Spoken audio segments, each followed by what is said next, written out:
Castelo forte é nosso Deus, espada e bom escudo. Com seu poder defende os seus em todo trance agudo. Com fúria pertinaz persegue Satanás. Com ânimo cruel, muito forte é o Deus fiel, igual não há na terra. Se Deus quisessem devorar demônios não contados, não nos iriam derrotar, nem menos assustados.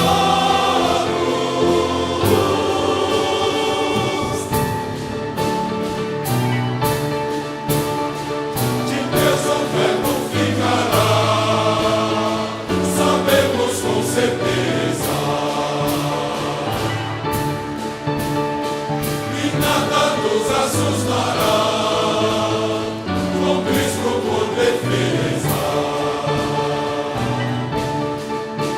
Se temos de perder famílias, bens, prazer, se tudo se acabar e a morte enfim chegar, com Ele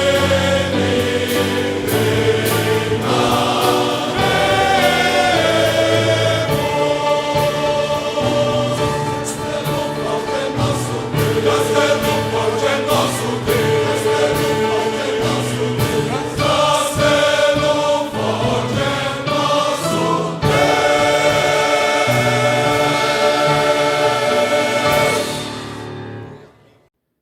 A paz, meus amados irmãos, estamos novamente na presença do nosso grande e maravilhoso Deus, para juntos repartirmos um pouco mais da sua palavra.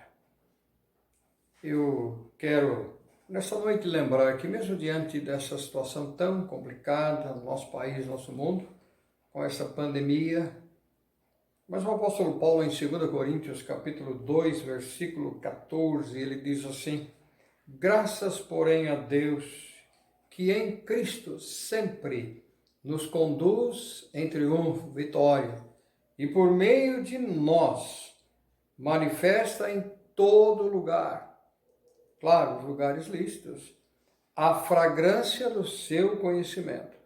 É através da nossa vida que as pessoas vão entender a importância e valor do Senhor Jesus. Vamos orar mais uma vez. Obrigado, querido Pai, porque esta é uma bendita realidade nesses tempos difíceis, e que nós somos mais que vencedores através do Senhor Jesus. E o Senhor manifesta em cada um de nós, cada salvo espalhado pelo mundo todo, a fragrância do seu conhecimento, a essência do conhecimento do Senhor. Como é bom, Deus, desfrutar desta grande bênção. O Senhor sempre nos conduz em triunfo, apesar de todas as dificuldades. Nós somos mais que vencedores. Continuamos orando em favor do nosso país, do nosso mundo, daqueles, Deus, que estão precisando urgentemente de uma alimentação física, daqueles que estão precisando, nesses momentos difíceis, também da alimentação espiritual. Permita, Deus, que o povo do Senhor, que somos nós, espalhados pelo mundo, continuemos testemunhando deste grande e maravilhoso amor do Senhor. Oramos também pelos nossos irmãos nos países perseguidos, que o Senhor continue dispensando a eles a graça, o amor, a misericórdia e a bondade. Oramos com gratidão por Cristo Jesus. Amém. A paz do Senhor, irmãos. Amém? Vamos cantar o hino 489, Céu para mim.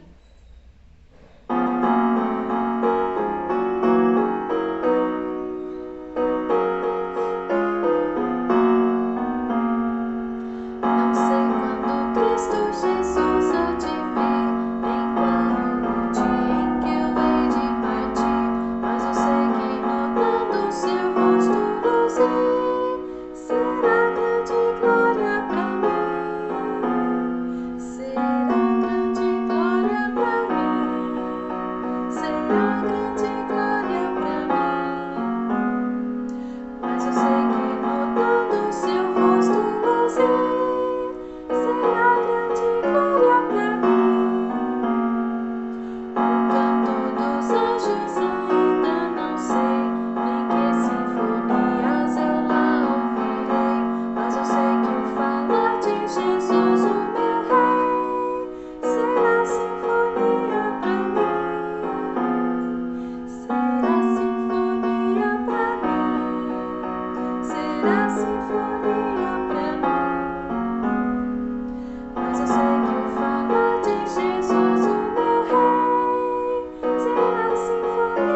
Boa noite, queridos irmãos, a paz do Senhor. Nesse momento eu vou passar para os irmãos os pedidos de oração. Há pedidos para a irmã Creuza, para a irmã Leonilde, para o irmão Emanuel, para a irmã Luísa, para o casal Márcio e Jaqueline, ele é filho da irmã Lourdes, para o neto da irmã Lourdes, para minha vizinha, para a igreja, para os ministérios da nossa igreja, para as crianças, juniores e adolescentes da nossa igreja, pela vida do nosso pastor e família, também pela vida dos missionários, pela vida do nosso Brasil, pela vida aqui de Itapira. E no momento da oração, caso eu lembre de alguns pedidos, eu passo junto com a oração. Oremos, irmãos. Pai bendito, Deus Todo-Poderoso, estamos aqui na Tua presença, Pai, primeiramente para agradecer por tudo que o Senhor tem feito em nossas vidas, Senhor. Nós pedimos pela saúde desses nossos queridos irmãos que eu citei o nome, que o Senhor possa estar com cada irmã citada aqui nesse momento, abençoando, livrando elas da enfermidade, de todo o mal, Senhor Jesus. Te pedimos também, Senhor, pela vida da nossa igreja, que o Senhor possa estar com cada família da nossa igreja representada, que o Senhor possa estar com as crianças, com os juniores, os adolescentes, seus familiares, que o Senhor possa estar protegendo eles de todo mal, de todo perigo, Senhor. Te pedimos também pelos ministérios da nossa igreja, pelos diáconos da nossa igreja e seus familiares, que o Senhor possa estar com eles a cada dia, Senhor. Te pedimos também, Senhor, pela vida do nosso pastor, sua esposa e seus filhos, Senhor. Guarda eles de todo mal, de todo perigo. Pai eterno e todo-poderoso, nós te pedimos, Senhor, que em nome do teu Filho Jesus, o Senhor possa estar na vida do nosso pastor, na vida da irmã Miriam, dos seus filhos, do Michel, Senhor. Guarda ele de todo mal, de todo perigo. Livra ele, Senhor, desse mundo tão ingrato, Senhor. Que o Senhor possa pôr ele na paz do Senhor Jesus, na sua paz, Senhor Jesus. Pai bendito, Deus Todo-Poderoso, te agradecemos também, Senhor, pela vida do Juliano, que está à frente desse trabalho tão bonito, Senhor. Mesmo não podemos estar juntos, mas estamos podendo ouvir a tua palavra, ver os irmãos. Que o Senhor possa suprir a necessidade do Juliano em tudo que ele precisar de ti, Senhor, conforme o seu querer, conforme a tua vontade. Lembrando também da Laís, do Guilherme, a Laís que está à frente desse trabalho tão bonito, Senhor, que é o louvor. Ela ministra com tanta sabedoria, Senhor, com tanta alegria. Cuida dela, abençoa ela, guarda ela de todo mal. E seu esposo também, Senhor. Cuida deles todos os dias, Senhor, meu Deus. Abençoa também o irmão Adriano, a Lucélia e seus filhos, Senhor, que também está à frente da palavra, Senhor, à frente dos estudos. Através dele, do pastor e do João, a gente está podendo ouvir a palavra, aprender mais de ti, Senhor. Guarda eles, ó Deus. Guarda o João e a Yara também, Senhor. Como eu disse, ele também está à frente desse ministério tão bonito, Senhor. Pai eterno, todo-poderoso, nós agradecemos por tudo que o Senhor tem feito também em minha vida, na minha família. Te agradeço, Senhor, pela vida da Margarida, pela vida da Eliana, pela vida dessa senhora que eu disse, Senhor, perto do PPA, que está com essa enfermidade tão delicada, Senhor, mas nós sabemos que o Senhor está cuidando dela. Pai bendito, em especial também, Senhor, nós te pedimos por esse casal, Márcio e Jaqueline, ele é filho da irmã Lourdes, eles também, os dois, estão doentes, Senhor, mas nós sabemos que no momento certo, o Senhor abre por eles em liberdade, Senhor Jesus. Muito obrigado pela vida da irmã Lourdes, muito obrigado por essa família, Senhor. Abençoa o neto dela também, Senhor. Nós sabemos que o Senhor também há de terminar, Senhor, essa obra tão maravilhosa que o Senhor está fazendo na vida desse menino. Pai eterno, Deus bendito, também peço, Senhor, pelos missionários, que muitos deles estão afastados de seus familiares, tão longe, Senhor, levando o teu evangelho.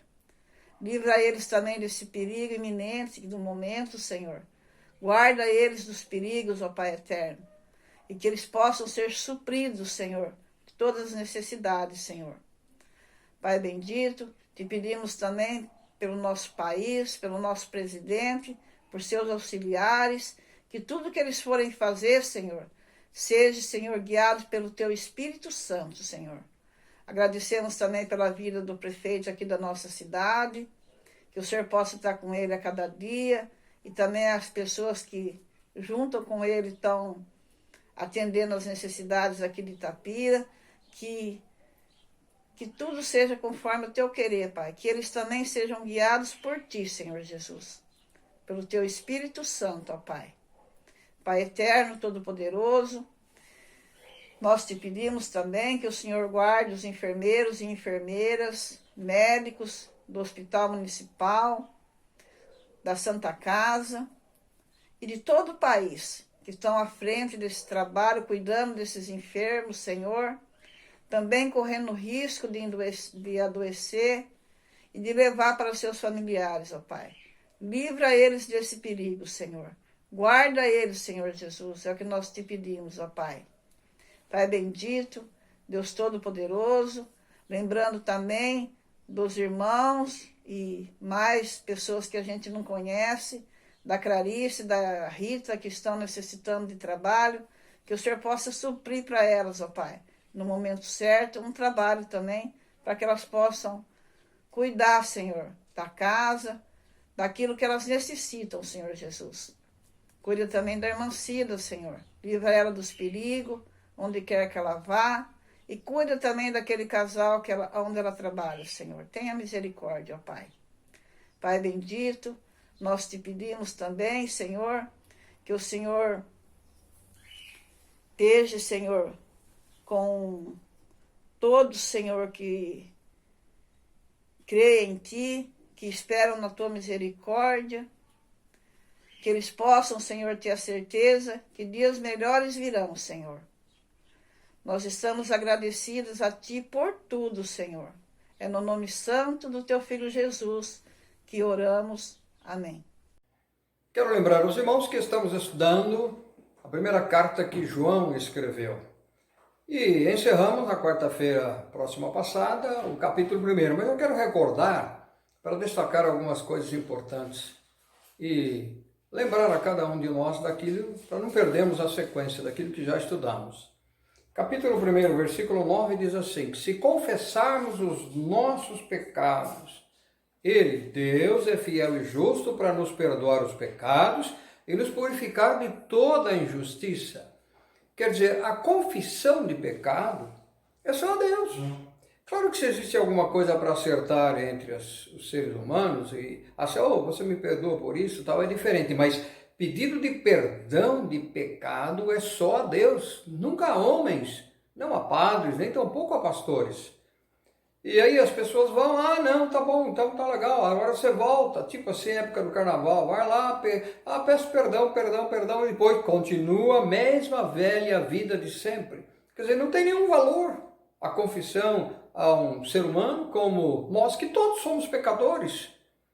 Eu me lembro, meus amados irmãos, quando estudava na faculdade, nós tínhamos que ter muitas horas de biblioteca. E eu me lembro que a gente estudava, então, por exemplo, os grandes reformadores, né? Me lembro de Lutero, né? 31 de outubro de 1517, quando apresentou aquelas reformas, aquelas 99 teses. Mas eu me lembro também de um homem na época chamado João Tetzel, que o que ele fazia? Ele era um vendedor de indulgências. Tinha um gasofilaço, no fundo era um tipo de metal, talvez um bronze, um cobre, alguma coisa. E quando as pessoas depositavam a moeda e faziam barulho, João dizia o seguinte: uma alma se desprendeu do purgatório. Quer dizer, dinheiro comprava, então. Primeiro, onde é que é o purgatório? Onde é que ele está? Né? E também ele tinha o chamado Banco das Boas Ações. Então, quer dizer, você quer comprar? Compre, tudo pago, sempre. Você quer comprar? Sim. Você quer continuar pecando quantos anos? 1 ano, 2 anos, 10 anos. Então tá bom, o valor é tanto. E aí pode pecar à vontade. Então esse processo, né, converso, sabe, com elegância, com sutileza, com inteligência, com as pessoas sobre o valor da missa. Por que se reza a missa 20, 30, 40 anos? Onde é que a pessoa está? Então ela não precisa de Deus. A missa tem o poder para tirar a pessoa e colocá-la onde? Onde ela está? É como o processo da reencarnação. Quer dizer, quem é que determina quando a pessoa está pronta e para ir aonde? Não precisa de Deus. Ela se autopurifica, ela se pede perdão, acerta os seus pecados, né? Não sei qual é o meio, o método, e aí pronto, está resolvido o problema. Então, meus amados, missas, reencarnação, purgatório, isso são coisas dos homens. Apenas e tão somente para tirar esse valor do que a palavra do Senhor enfatiza. Eu me lembro de quando Salomão escreveu no livro de Provérbios, capítulo 20, versículo 9, ele diz assim, olha lá, quem pode dizer, purifiquei o meu coração, pronto, resolvi os problemas, limpo estou do meu pecado? Não há essa possibilidade. Questão de pecado, o acerto é sempre com Deus. Nunca é com o ser humano, pecador como todos nós somos. Capítulo 2, João continua dizendo, filhinhos, ele usa 5 vezes essa expressão filhinhos, é como um pai amoroso, uma mãe amorosa, filhinho, vem aqui e tal, etc., de forma tão carinhosa, por isso que ele é considerado o apóstolo do amor.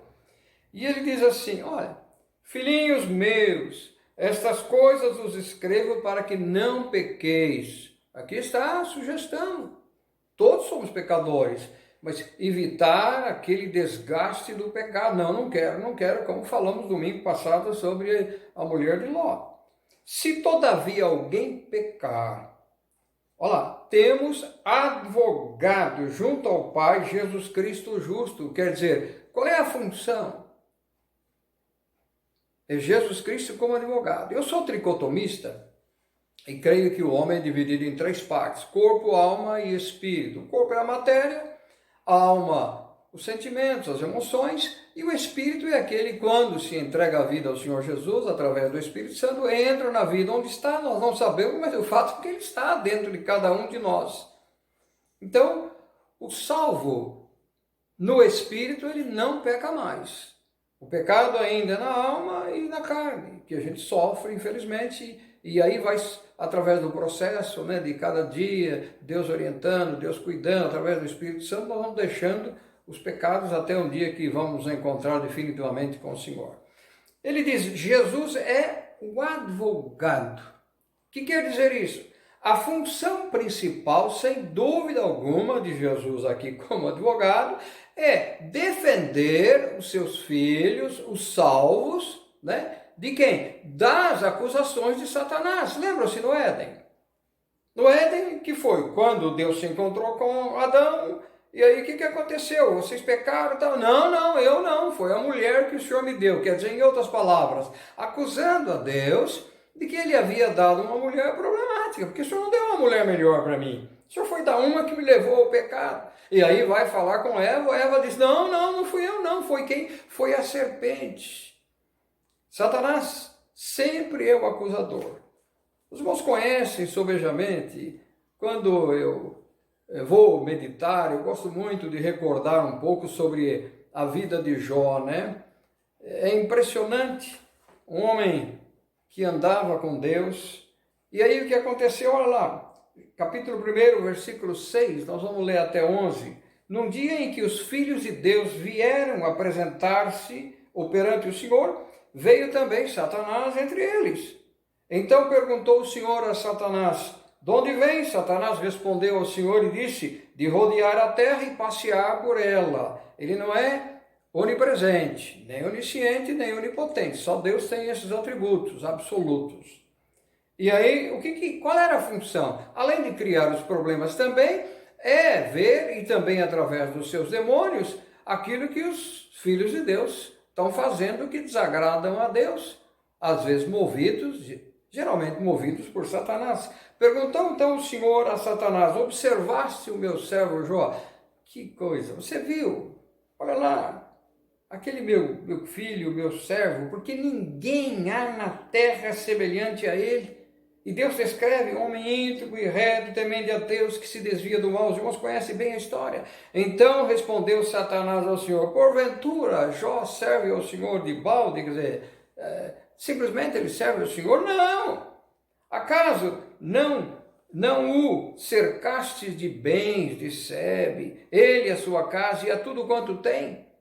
A obra das suas mãos abençoaste, e os seus bens se multiplicaram na terra. Estende, porém, a mão e toca-lhe em tudo quanto tens, e verá que ele vai blasfemar contra ti na tua face. Acusação impressionante. Apocalipse capítulo 12. Os irmãos podem dizer: poxa, pastor, mas você usa muitos textos. Irmãos, a gente tem que comprovar através da palavra do Senhor. Senão, qual é o valor do ensino bíblico? Capítulo 12, versículos 10 a 12, diz assim, olha lá. Então ouvi grande voz do céu proclamando: agora veio a salvação, o poder, o reino do nosso Deus e a autoridade do seu Cristo, porque foi expulso o acusador de nossos irmãos, o mesmo que os acusa de dia e de noite diante de quem? Do nosso Deus. Essa é a função dele. Versículo 11. Ou vamos parar no 10, até os 10 só, vai. Quer dizer, foi expulso porque o tempo todo criando problema para dizer: está vendo? É o filho do Senhor. Eu sempre digo, meus irmãos, o objetivo de Satanás é criar problemas para os salvos. Por que não se diz fulano pecou? Geralmente se atribui a alguém. Por exemplo, está vendo aquele lá? É filho do irmão fulano de tal. Por que não diz é filho do fulano? Aliás, ou então diz é o fulano. Mas sempre tem que relacionar alguém. Isso é uma arma perigosa de Satanás. A gente precisa ficar atento a isso. Às vezes o pai e a mãe não tem nada a ver com a história. Mas as acusações, é filho de fulano, então me perdoa, é filho do pastor Guidolin, filho da irmã Miriam. Não, diga quem é, individualmente. Então, sempre para criar problemas. Eu me lembro quando Tiago escreveu, no primeiro capítulo, versículos 13, Tiago diz assim, olha lá, ninguém ao ser tentado, 13 a 15 do primeiro capítulo, ninguém ao ser tentado diga sou tentado por Deus, porque Deus não pode ser tentado pelo mal e ele mesmo a ninguém tenta. Então a tentação é do diabo, a provação é de Deus, mas a tentação é do diabo. 14. Ao contrário, cada um é tentado pela sua própria cobiça, quando esta o atrai e seduz. Então, a cobiça, depois de haver concebido, dá à luz o pecado, e o pecado, uma vez consumado, gera a morte. E ainda, Tiago continua ainda trabalhando, olha lá no capítulo 4, versículo 7, ele diz assim, sujeitai-vos, portanto, a Deus, o quê? Resisti ao diabo, resisti a Satanás, o quê? Ele vai fugir. Não abra mão. Isso é um direito que Deus deixou para cada salvo através da ação do Espírito Santo. Quando Paulo escreve em Efésios capítulo 4,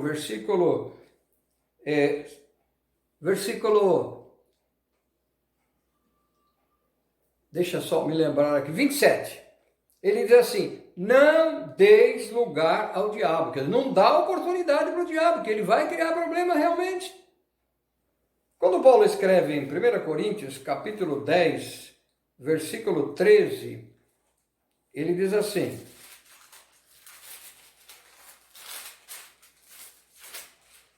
(10, 13), 1 Coríntios 10, 13, ele diz assim, não vos sobreveio tentação que não fosse humana, mas Deus é fiel, e não permitirá que sejais tentados além das vossas forças. Há um limite também para a questão da tentação. Deus sabe o quanto é que podemos suportar. Pelo contrário, juntamente com a tentação vos proverá livramento, de sorte que a possais suportar. Maravilha! Voltemos para 1 João. Versículo 2. Ele diz assim, capítulo 2, versículo 2. Ele, Jesus, é a propiciação, quer dizer, Jesus é a proteção. Ele tomou o lugar, ele ofereceu-se no nosso lugar. Tá bom, o problema é do meu filho? Não, é comigo, passa a ser comigo agora. Quer dizer, ele é a propiciação pelos nossos pecados e não somente pelos nossos próprios, mas ainda pelo do mundo inteiro. Por quê? Quando você lê 2 Coríntios, capítulo 5, versículo 21, a gente lê assim: aquele que não conheceu, referindo-se ao Senhor Jesus, aquele que não conheceu o pecado, olha, ele, Jesus, o fez pecado por nós, quer dizer, transformou-se em pecado por nós, para que fôssemos feitos o que? Justiça de Deus. Está pago. Nós já falamos outro dia sobre essa questão. O pecado está pago. Cristo fez isso por nós. Isso é maravilhoso. Voltemos a 1 João, então capítulo 3 a 6, ele vai dizer sobre a conduta nossa que temos que ter. Ora, sabemos que o temos conhecido por isso, se guardarmos os seus mandamentos. Aquele que diz, eu o conheço, e não guarda os seus mandamentos, é mentiroso, e nele não está a verdade. Aquele, entretanto, que guarda a sua palavra, conhece a sua palavra, ouve a sua palavra, lê a sua palavra, nele verdadeiramente tem sido aperfeiçoado o amor de Deus. Versículo 6. Aquele que diz que permanece em Deus, nele, em Jesus, esse deve andar assim como ele andou, de conformidade com os ensinos da palavra do Senhor. 1 Coríntios, capítulo 2, versículos 4 e 5, a gente lê aquilo que Paulo destacou, né? A minha palavra, a minha pregação não consistiram em linguagens persuasivas de sabedoria, mas em demonstração, ação, atitudes do Espírito e de poder, para que a vossa fé não se apoiasse em sabedoria humana, e sim, no poder de Deus. 4:20, ele diz assim: porque o reino de Deus consiste não em palavra, mas em poder, demonstração, ação de Deus na nossa vida. Voltemos lá para 1 João, versículos agora 7 a 11. Ele diz assim: amados, não vos escrevo mandamento novo, senão mandamento antigo, o qual desde o princípio tiveste. Este mandamento antigo é a palavra que ouviste.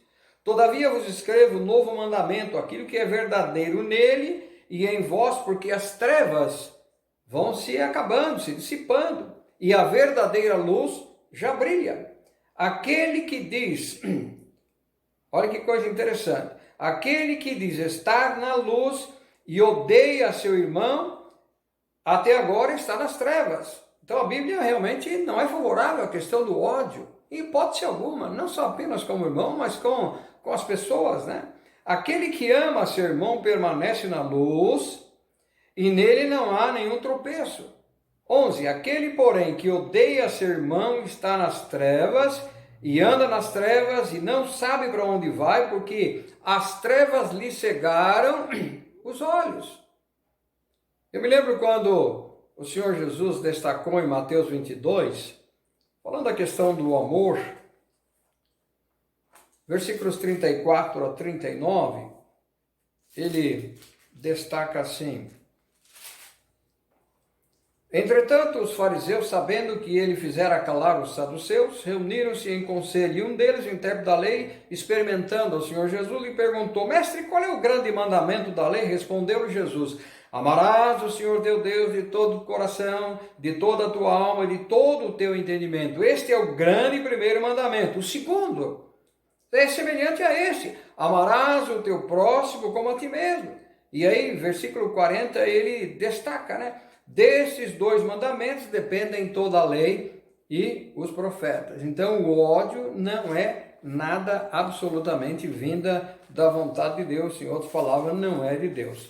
Voltemos para lá, para 1 João, versículos 12 a 14, do capítulo 2, a gente lê assim: filhinhos, outra vez a expressão, eu vos escrevo porque vossos pecados são perdoados. Isso é maravilhoso, nós já vimos essa questão, por causa do nome do Senhor Jesus. 13, pais, eu vos escrevo porque conheceis aquele que existe desde o princípio. Jovens, eu vos escrevo porque tendes vencido o maligno. Quer dizer, há mais facilidade para o verdadeiro jovem, aquele que ama o Senhor, realmente resistir. Ele tem toda a sua juventude, a oportunidade de dizer, não quero, isso não é de Deus e tal, etc., desde que tenha sido ensinado. Versículo 14, ele diz assim: filhinhos, coisa maravilhosa, né? Eu vos escrevi porque conheceis o Pai, referindo-se a todas as pessoas, aos adultos, aos jovens, às crianças, às mulheres, etc. Ele diz: pais, eu vos escrevi porque conheceis aquele que existe desde o princípio. Volto outra vez a enfatizar aos jovens. Jovens, eu vos escrevi porque sois fortes, e a palavra de Deus permanece em vós, e o quê? E tendes vencido o maligno. Capítulo 5 de 1 João, versículo 4. Se Deus permitir, um dia chegaremos lá, ele diz assim: porque todo o que é nascido de Deus vence o mundo. Ação do Espírito Santo, e esta é a vitória que vence o mundo, a nossa fé. A nossa fé. Quem é o que vence o mundo, senão aquele que crê ser Jesus, o Filho de Deus? Claro. A nossa fé é que vence o mundo através do nosso comportamento, atitudes, não apenas palavreado. Voltemos lá, versículo 15 do capítulo 2 que estamos estudando, até 17. Ele diz assim: não ameis o mundo, nem as coisas que há no mundo. Se alguém amar o mundo, o amor do Pai não está nele. Ele diz: mundo não. Não. 16. Porque tudo que há no mundo, os desejos, a concupiscência, são desejos, o desejo da carne, a concupiscência dos olhos, o desejo dos olhos, aquilo que vê e quer, etc., no sentido do pecado, e a soberba da vida não procede do Pai, não procede de Deus, mas procede do mundo. 17. Ora, tudo passa. O mundo passa, bem como seus desejos. Aquele, porém, que faz a vontade de Deus, permanece para sempre. Tiago, meus irmãos, vamos voltar um pouquinho. Capítulo 4, versículo 4, ele pega pesado. Olha o que ele diz. 4:4. Infiéis, ele está falando para aqueles que têm um procedimento não de fidelidade a Deus. Não compreendeis que a amizade do mundo é inimiga de Deus? Pega bem pesado. A amizade, aquilo que o mundo oferece, os seus prazeres, os seus desejos, isso é contra a vontade de Deus. Ele diz, isso é inimigo de Deus. Então, por isso que temos que resistir. Então, jovens, os filhinhos amados de João e nossos filhinhos, não vamos amar o mundo. Isso não pertence a Deus. O nosso mundo eterno está lá na presença do Senhor, e um dia estaremos lá. Versículo 18. João continua outra vez naquela expressão tão bonita: filhinhos, já é a última hora. E como ouvistes que vem o anticristo, também agora muitos anticristos têm surgido, pelo que conhecemos que é a última hora. Olha lá, vamos lá para o versículo 21. Ele diz assim: não vos escrevi porque não saibais a verdade, antes porque sabeis e porque mentira alguma procede da verdade. Vamos ler versículo 22, depois a gente volta para os demais. Quem é mentiroso, senão aquele que nega que Jesus é o Cristo? Esse é o anticristo que nega o Pai e nega o Filho. João está fazendo o alerta sobre os últimos tempos. E ele destaca o quê? Ele destaca a ação do anticristo. Não é Satanás, mas é um líder mundial. Um líder que vai... claro, a igreja, eu sou pré-tribulacionista, a igreja não estará mais aqui, mas ele vai agir de tal forma que vai ter o mundo sobre o seu poder, no tempo da tribulação, a chamada pequena e grande tribulação. Nós já falamos um dia sobre essa questão. E aí, no período da tribulação, claro, o anticristo vai ter apoio de Satanás, porque ele não é o Satanás, mas é usado pelo Satanás. É uma pessoa. Satanás não pode tornar-se uma pessoa. Ele é espírito, né? Então tem que usar uma pessoa. E aí vai ter o apoio de Satanás, vai ter apoio do falso profeta, que a gente estuda no livro do Apocalipse, as duas bestas. A besta que emerge do mar representa a forma de dominar as nações, e a besta que emerge da terra, isso refere-se ao poder político, financeiro e religioso. Ainda o dragão e, infelizmente, a idolatria, hoje acentuada, mas no tempo da pequena e grande tribulação, então a grande meretriz, aí levará o povo à adoração e assim por diante, e a gente lamentavelmente vê nos nossos dias. Então João está destacando, meus amados, a falsa aparência, religiosidade, são doutrinas demoníacas, os falsos profetas, os exploradores da fé, ensinos de demônios. Paulo destaca, vamos dar uma olhadinha em 1 Timóteo, capítulo 4.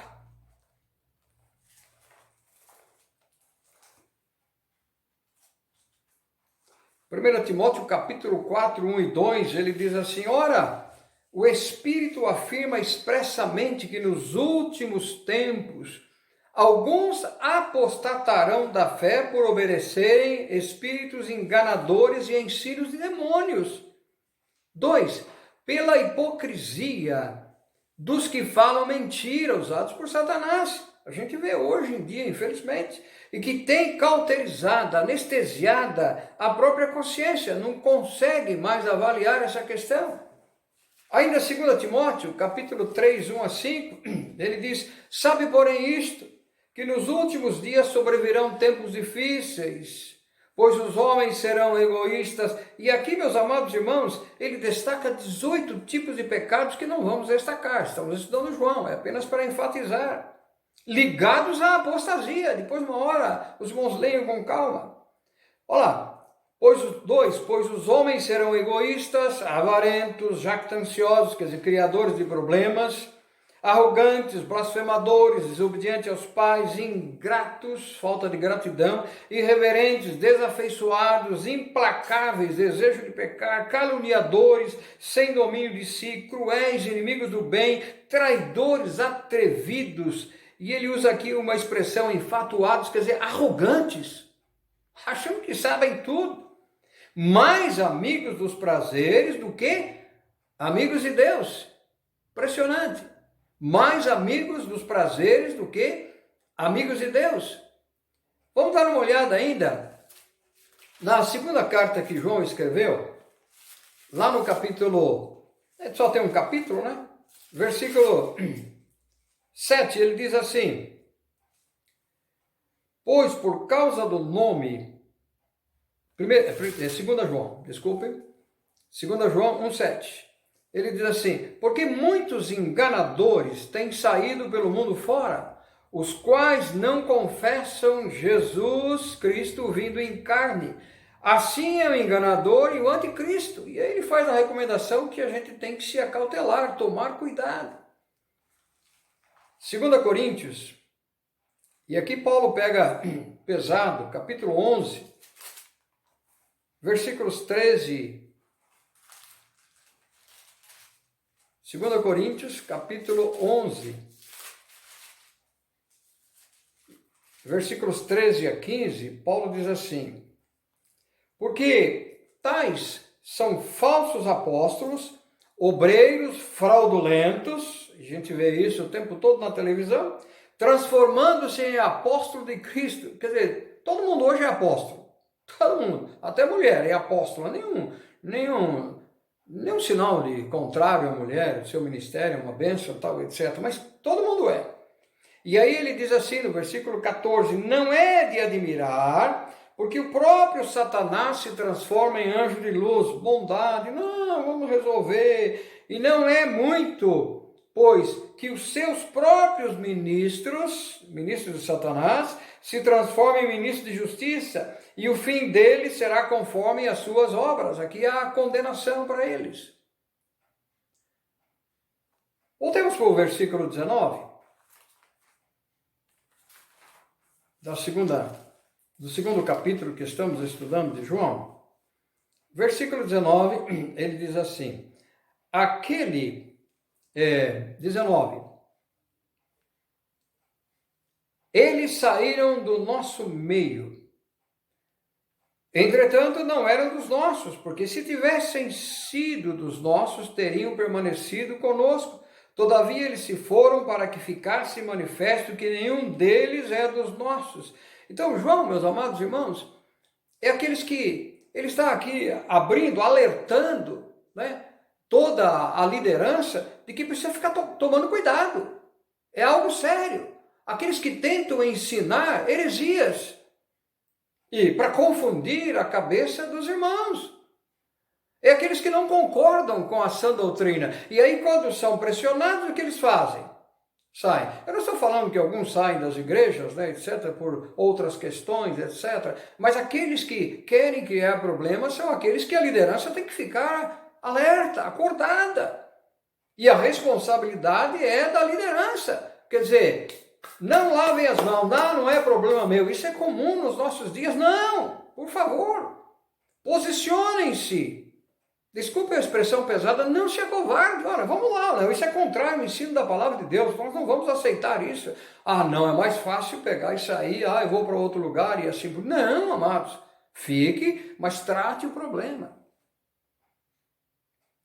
Trate o problema.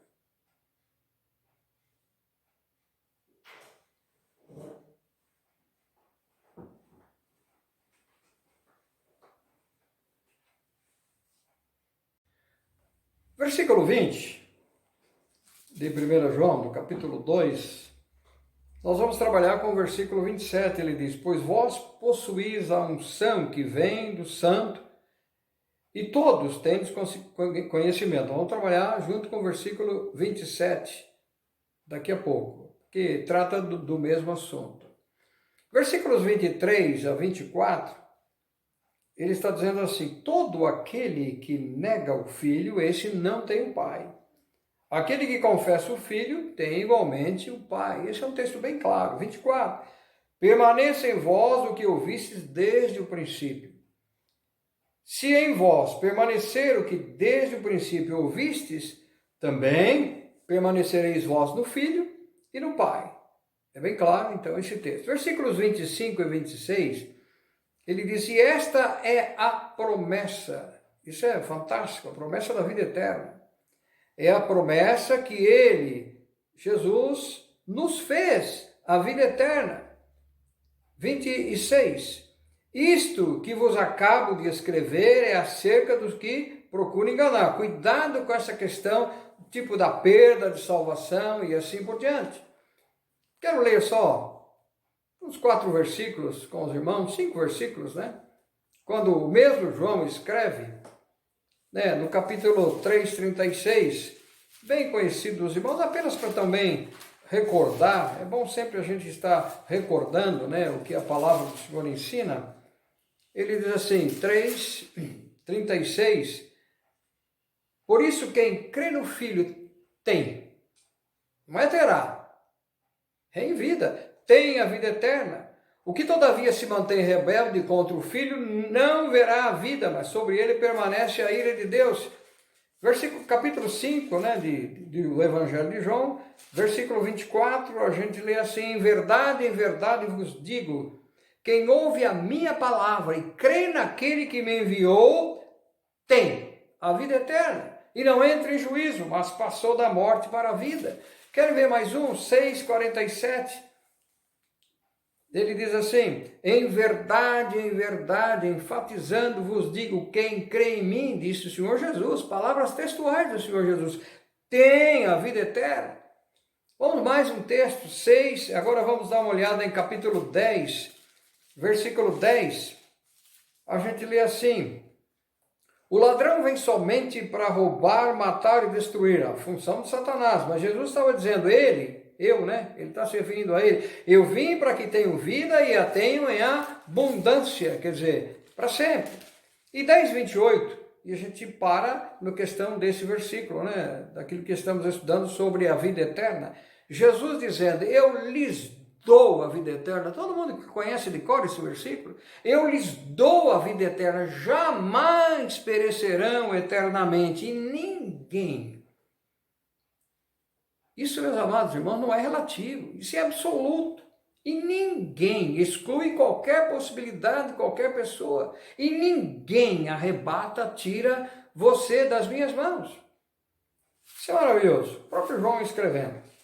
Voltemos lá para o capítulo 2 que estamos estudando de João, para a gente daqui a pouco encerrar.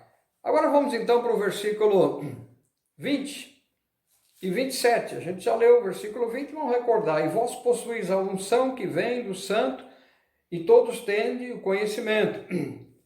Versículo 27, ele diz, quanto a vós outros, a unção que dele recebestes, permanece em vós e não tendes nenhuma necessidade de que alguém vos ensine, mas como a sua unção vos ensina a respeito de todas as coisas, e é verdadeira e não falsa, permanecei nele como também ela vos ensinou. O que ele está referindo-se?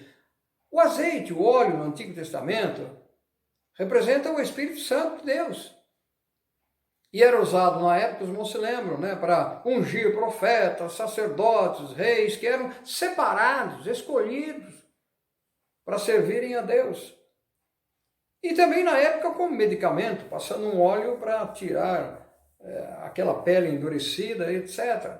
Hoje é a ação do Espírito Santo. Mas há alguns que usam ungir os enfermos com óleo. Não há nenhum problema quanto a essa questão. Tá bom? A bênção não está no óleo, a bênção está em Deus. Eu me lembro quando o apóstolo Paulo, em 1 Coríntios 6,19, ele diz assim, acaso não sabeis que o vosso corpo é santuário do Espírito Santo? Que fantástico! Que está em vós, o qual tendes da parte de Deus, e que não sois de vós mesmos. Até podemos ler versículo 20, porque fostes comprado por preço, aquilo que João já destacou. Jesus fez esse pecado em nosso lugar. Agora, pois, glorificai a Deus no vosso corpo. Voltando para a gente encerrar, então, esse segundo capítulo de João, da primeira epístola, versículos 28 e 29, ele está destacando, né? Filhinhos, agora, pois, permanecei nele, para que quando ele se manifestar, tenhamos confiança e dele não nos afastemos envergonhados na sua vinda, firmes. 29, sabeis que ele é justo. Reconhecei também que todo aquele que pratica a justiça é nascido dele. É o novo nascimento.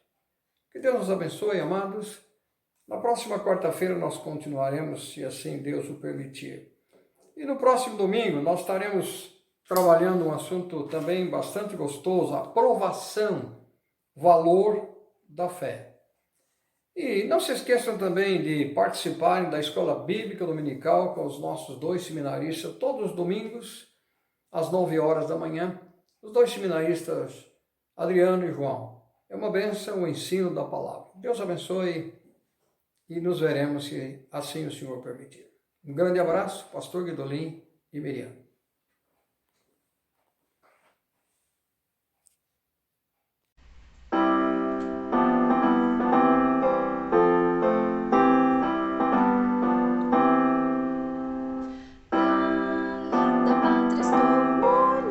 Saudade,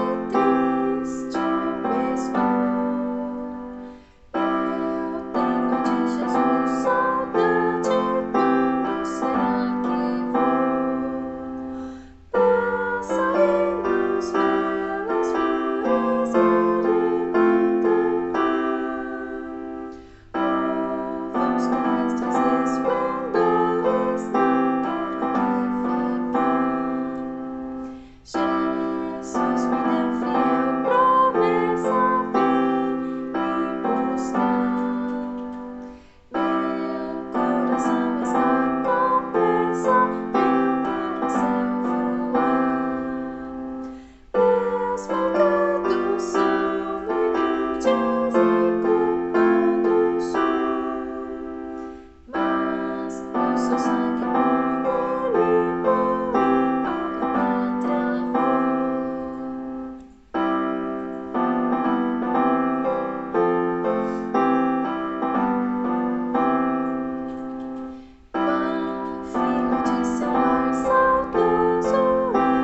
Deus. Recebam a bênção apostólica e a graça do nosso Senhor e Salvador Jesus Cristo, o grande e maravilhoso amor de Deus Pai, as consolações, a presença do Santo Espírito amados, continuem conosco hoje e para sempre. Amém.